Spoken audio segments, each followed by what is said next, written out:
Tonight on CTV, we'll take an in-depth look over the lockdown in Braden and Summit residence halls, a climate research conducted by CSU, and an update on the construction happening here in Fort Collins. Then, find out about the strange bird occurrences in Rocky Mountains and update on the Cameron Peak fire and a Senate debate taking place here at CSU. All that and more starting now on CTV. Good evening, Rams. I'm Ren Wadsworth. And I'm Alexandria Cullen. We hope you are all having a good Tuesday night. We have a lot of interesting stories for you all today, so let's get right into it. Colorado State University is set to make political history as it hosts the only televised Senate debate this year. The Republican incumbent Cory Gardner and former Governor John Hickenlooper plan to debate face-to-face, but without an audience early next month. The debate is scheduled for October 13th from 6 to 7 p.m. And make sure to tune in on Thursday because Kenny Frederick has more information on the debate, where it will be held, and where you can watch it for yourself. Colorado State University is partnering with the University of Oklahoma on a 5-year program focusing on artificial intelligence and environmental research. The goal is to learn about how it can actually utilize this type of groundwork exploration.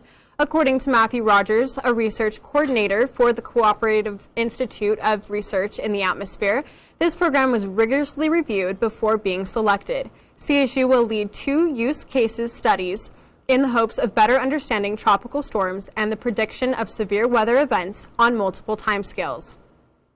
Within the last few weeks, Colorado has had a surge of new coronavirus cases.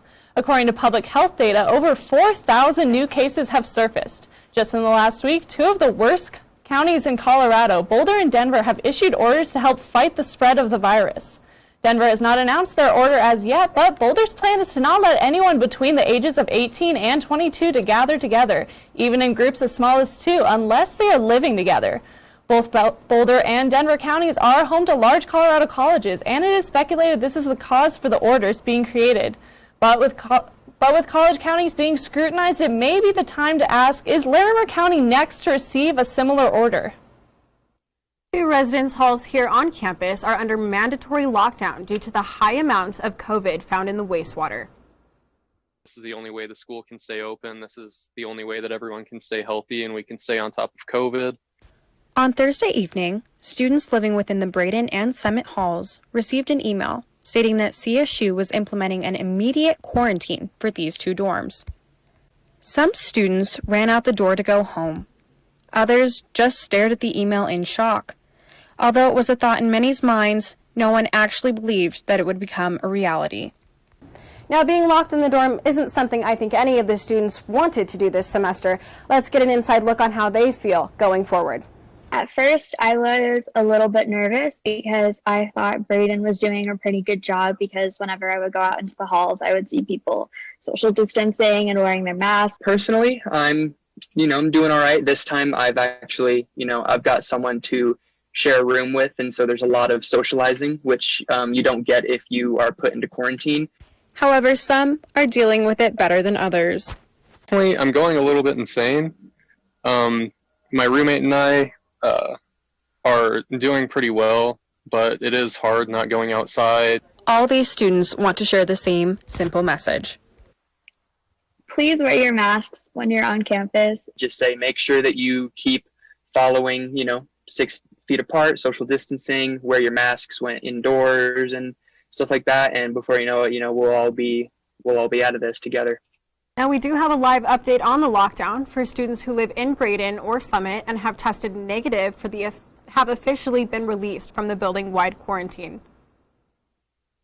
If you haven't seen or heard a lot of birds lately, there may be a mysterious reason why. With spooky season right around the corner, birds have seemingly disappeared. A huge number of migratory birds across the Rocky Mountain region seemingly dropped dead from the sky. Experts are unsure if this is due to the early cold spell we had a few weeks ago or because of poor air quality caused by the fires in both Colorado and California. Regardless of the reason, researchers are concerned this could negatively impact species of birds whose populations are already in decline. We'll keep you updated on any new information that may come out about our feathered friends. With all recent road construction projects going on around town, you may start avoiding yet another street. 2 intersections on Shield Street just got an upgrade. That's right, 2 new red light cameras were added this summer.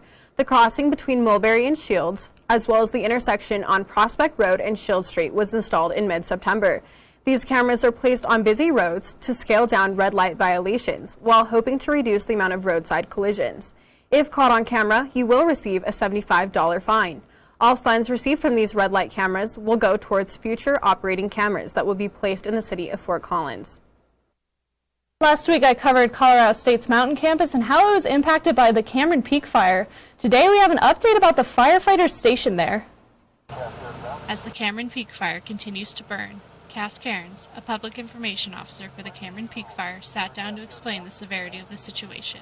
There's a lot of fire out there, and when it first started, it's been going since the 13th of August, and it seems like forever, and people kind of wonder, so why isn't this fire out already? It's a situation that you put firefighters out there to fight directly at the fire edge. You're putting them at very high risk because if the winds kick up and everything else, there's no way they'll be able to get out in time safely. Firefighters have been stationed at Colorado State University's mountain campus as they battle the fire. The makeshift outpost acts as a temporary second home to many firefighters due to its current vacancy and accessibility to the blaze. Some firefighters that are staying there right now, and as well as we've got firefighters that are placed all around the fire area in what we call spike camps. Officer Cairns explains that while many of the firefighters' supplies are already taken care of, a little can go a long way in terms of goodwill and morale. The other thing, of course, they absolutely love is the letters and the posters thanking firefighters because they see that, especially going home, and it makes them feel really appreciated. Ren Wadsworth, CTV, Channel 11. If you're interested in donating to communities impacted by the Cameron Peak fire, you can visit redcross.org/donate. If you used to ride the transport bus on routes 6 and 7, you're in luck. Service will reopen as of October 5th, 2020. These 2 routes were suspended back in April in part of a larger service suspension project. Both routes depart from CSU Transit Center, as Route 6 travels to Swallow Station via Mulberry and Taft Hill Road, while Route 7 goes from Ridgewood Farms to Shield Street and Drake. CSU Transit recognizes that community members rely on these buses as their primary mode of transportation and are working hard to resume service amongst the COVID-19 pandemic.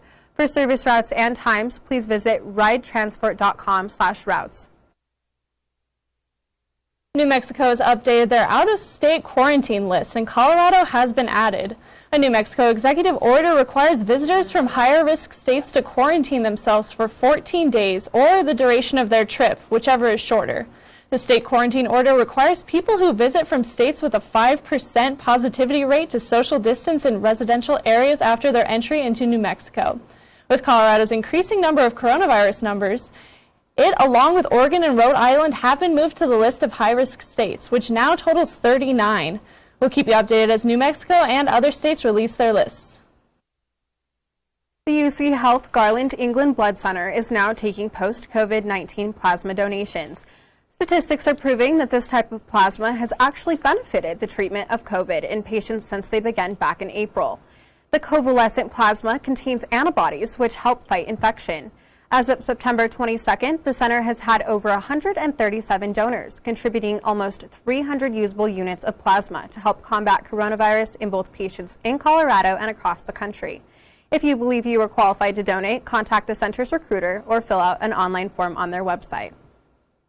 Well, that's all we have tonight, Rams. Don't go anywhere because we have Litos coming up with your entertainment scoop right after the break. So stick around. Dad? Just 1 minute, okay? Hey, Bobo, do trees tell each other stories? I'm sorry. I'm afraid I don't know that. Hey, why don't we go find out?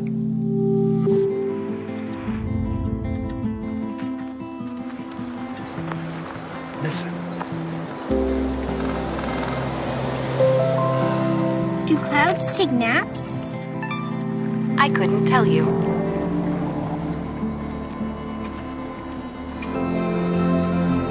Can birds draw pictures? I don't have an answer for that. Dad, do stars visit their friends? Look!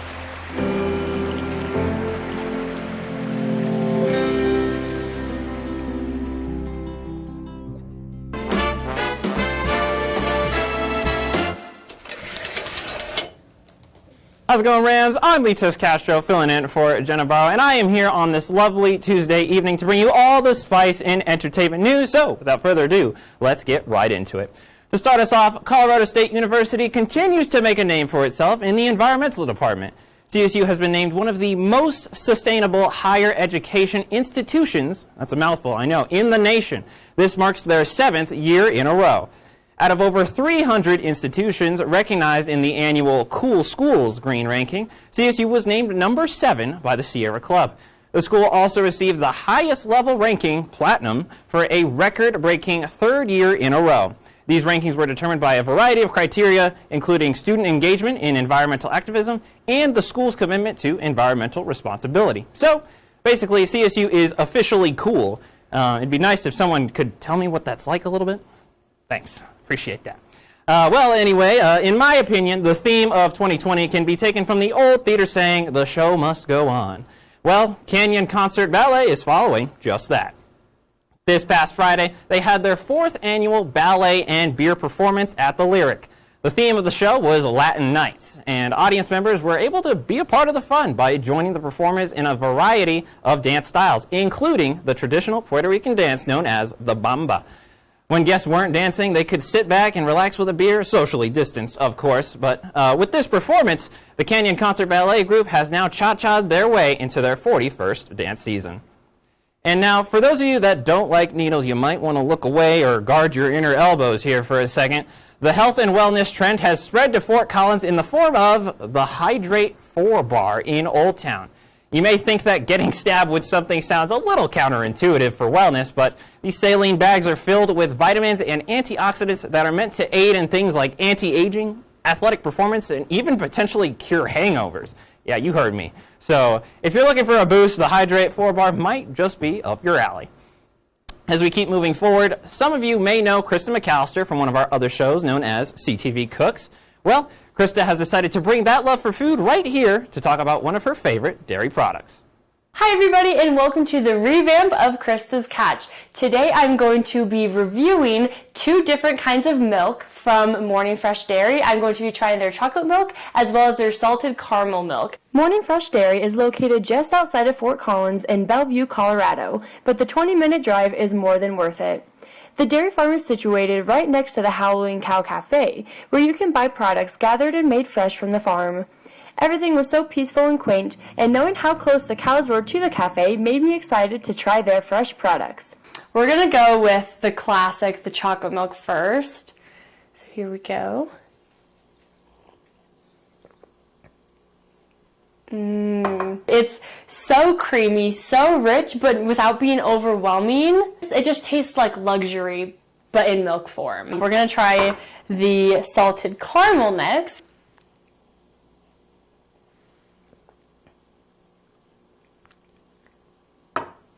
The nice thing is that you get hit with the flavors right off the bat, but then after you let it settle a little bit, you get hit with a second wave of those flavors. So you really taste the saltiness, you really taste the sweetness. I couldn't want anything more from both of these milks. That's why I'm giving it 10 out of 10, 5 stars, 5 Chris stars. Now, Krista, some people might say you're weird for drinking milk, but don't worry, I'm right there with you. I gotcha. And while we're on the topic of food, a new restaurant has joined the Fort Collins foodscape that looks to bring a little more variety to the town. Babaloo's Cuban Cafe just made the upgrade from a food truck to a restaurant, making it the newest and potentially only Cuban cafe and bakery here in Fort Collins since 2018. It was after doing some research that the owners, Rosa and Frank Jimenez, found that there were few options for traditional Cuban food here in Fort Collins, so they set out to open their own restaurant, being able to provide, well, just that. Since starting the process last year, the Jimenez family is happy to be in business. Familiar and foreign flavors can be found in the burritos, espresso drinks, and guava pastelitos that are made here. And, you know, since I'm Cuban, I feel like I'm obligated to give it a try, but we'll see how it goes. Well, Rams, that is all the entertainment news I've got for you, but stick around after the break because Cameron Evig will be here to talk about all the fancy fall weather you can expect to see coming up. So there you are, shuffling through a stack of resumes and you come to mine. This is it. First impression. My way in. But here's the thing. Can my resume show you how I truly stand out? Can one piece of paper really tell you my whole story? Like that I was studying, going to night school while working 2 jobs just to help my parents pay for groceries. Or how anytime there was an opportunity, I was the first one to step up. Because I wasn't gonna let my life, my circumstances dictate who I was gonna become. And all of that determination, the commitment, the drive, that's me. And that's something you just can't put on paper. Look beyond the resume, discover new ways to develop great talent, like me.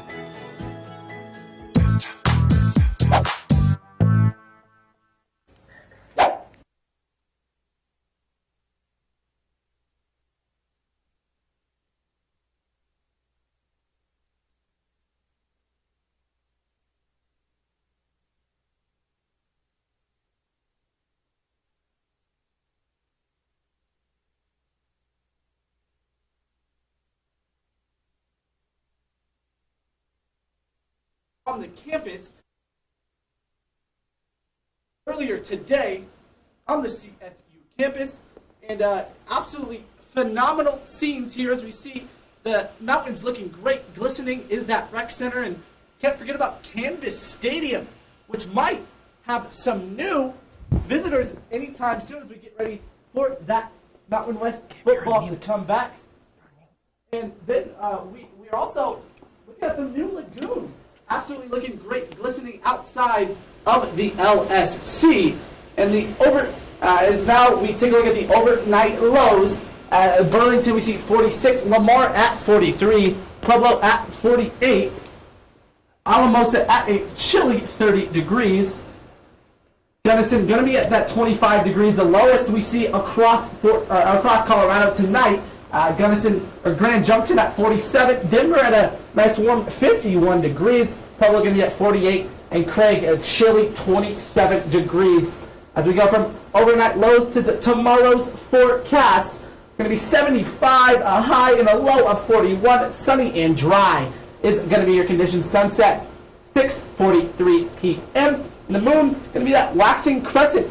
Absolutely going to be a great day. Tomorrow should be able to do all your necessary tasks as we see tomorrow's highs around Colorado. 76 in Burlington, 75 in our very own Fort Collins. Denver going to be at a solid 76. Springs at 80 degrees. Pueblo 83 degrees down south. Grand Junction is going to be solid 84 out in the west. Telluride going to be the coldest tomorrow at 62 degrees as we see that winter weather certainly coming into effect there. And now we look at the 5-day forecast for our very own Fort Collins, Colorado. 75 degrees yesterday was your high, 43.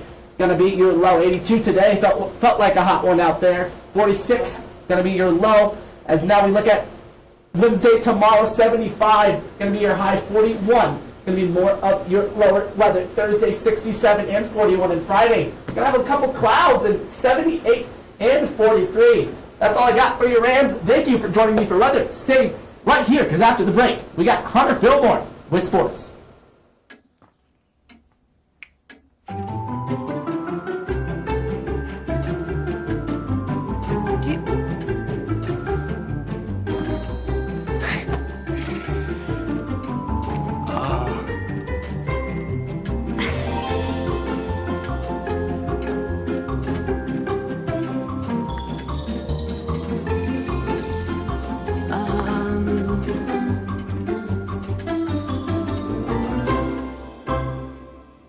Listen, you're my friend. I noticed you haven't really been yourself recently.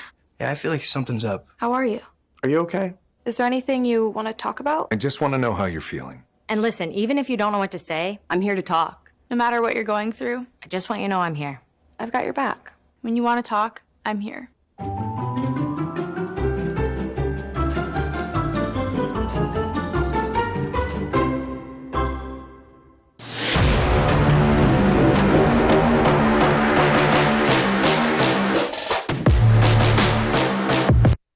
Welcome back from the break, Rams, and to another week of Hunter's Hotspot. We have a lot of professional sports to go through tonight, so let's get into it.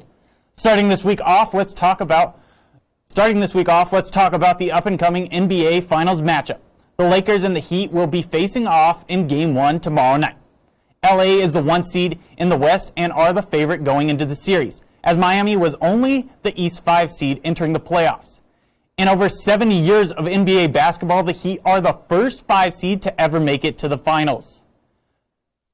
Throughout their time in the bubble, the strength of the Heat team has come from its youth. Inexperienced players like Bam Adebayo, Tyler Hero, and Duncan Robinson have all stepped up their play for their squad as the playoffs have moved along. Overall, both the Lakers and the Heat have made easy work of their opponents, each only losing 3 games throughout the postseason. Looking at Miami, they are a squad that has the ability to shoot from outside and behind the arc and are able to attack inside the paint, threatening you from every corner of the court. On the other side of the ball, the Lakers have 2 superstars in LeBron James and Anthony Davis, with both averaging over 25 points per game in the postseason and carrying LA on offense. James is also distributing the ball to his teammates well, leading the team in assists with nearly 10 assists per game. One interesting storyline to keep an eye on during the finals has to be LeBron's relationship with both organizations. James has ties to both the Heat and the Lakers, but as a Heat player, years back, he won his first and second championship back-to-back in 2012 and 2013. This means that Miami Heat coach Eric Spoelstra is very familiar with LeBron's playing style, having coached him during his entire run with the Heat, and will know what it is going to take to slow him down. Let's go from one championship series to another, switching from the court to the ice. Last night, the NHL season came to a close with Tampa Bay Lightning winning the Stanley Cup. The Lightning beat the Dallas Stars 4-2 in their best-of-7 series, winning the deciding matchup 2-0. In the pivotal Game 6, the Stars put up a goose egg in the scoring column and were ultimately unable to get the puck past Lightning goaltender Andrei Vasilevsky. Braden Point and Blake Coleman were the 2 goal scorers of the game. The last time the Lightning won the Stanley Cup was back in 2004, ending a 16-year championship drought for the franchise. Coming into the playoffs, the Lightning were one of the best teams in all of hockey. With a record of 43, 21, and 6, this league-leading record was a result of a high-flying offense, closing out the regular season play as the league's highest-scoring team with 245 goals. Many will question how the season would have played out without COVID-19 interfering, but one thing is for sure. The Lightning are legit, and they have the stats to back up this championship victory. Now we are moving to the final topic of the night, as always, your fantasy football lineup. However, it is going to be a little different this week because I want to talk about players that you should trade for instead of pick up off that waiver wire. In my opinion, Week 4 is the best time to start trading with other owners in your league and get low risk, high reward improvements to your team. It is often the time that people start giving up on players out of desperation to start off the potential trade targets. I would like to talk about Keenan Allen first. Allen is going to be a player that you are going to want to trade for if you are in need of a receiver or a flex player. The elite route runner has been getting better every single week. With the rookie quarterback Justin Herbert filling in for Tyrod Taylor, Allen has had more targets, receptions, and yards over the last 2 games. With poor performances in the first 2 weeks, it is likely that owners are going to be restless over Allen. Despite this, don't forget that Allen is a true number 1 receiver for the Chargers. His usage is bound to go up as the season goes on, and he gains more trust with his quarterback options. With Mike Williams struggling with injuries, the only other reliable target for quarterback Justin Herbert that could take away from the amount of looks that Allen is getting is tight end Hunter Henry. Also, towards the future, Allen will be matched up with teams that are allowing a lot of fantasy points to receivers. In weeks 11 through 16, Allen will have 5 games against teams that are allowing 26 or more fantasy points to receivers. With this in mind, Allen is a player who is trending in the right direction as the trade deadline grows closer. Moving on to the next player, we are going to want to look at Falcons running back Todd Gurley. Weeks 4 through 8 are all favorable matchups for Gurley. This week he will be facing the Packers, who are allowing the second most fantasy points to running backs. Todd Gurley. In weeks 5 through 8, Gurley will be facing division rivals in the Panthers, who are allowing an average of 28 fantasy points to running backs. Through weeks 3, right now Gurley is only averaging 10 fantasy points per game, but with the up-and-coming schedule, it will be likely that you will see his numbers start to go up. Finally, I feel like you should take a look at running back David Johnson. Through the first 3 games, Johnson has had tough matchups, facing undefeated Steelers and Chiefs and the 2-1 Ravens. That bad luck is about to change in major ways. Up next on the schedule for Johnson are the Vikings, who have allowed an average of 24 fantasy points to running backs. With Johnson's lackluster performance over the past couple of years, it is likely that owners will be willing to trade the 28-year-old back for very little in return. All right, Rams, that's all the sports I have for you tonight. But make sure to tune in to tune into Local Beats tomorrow with Maddie Steele and Weston Hubbard. Have a great night, Rams, and we'll see you tomorrow.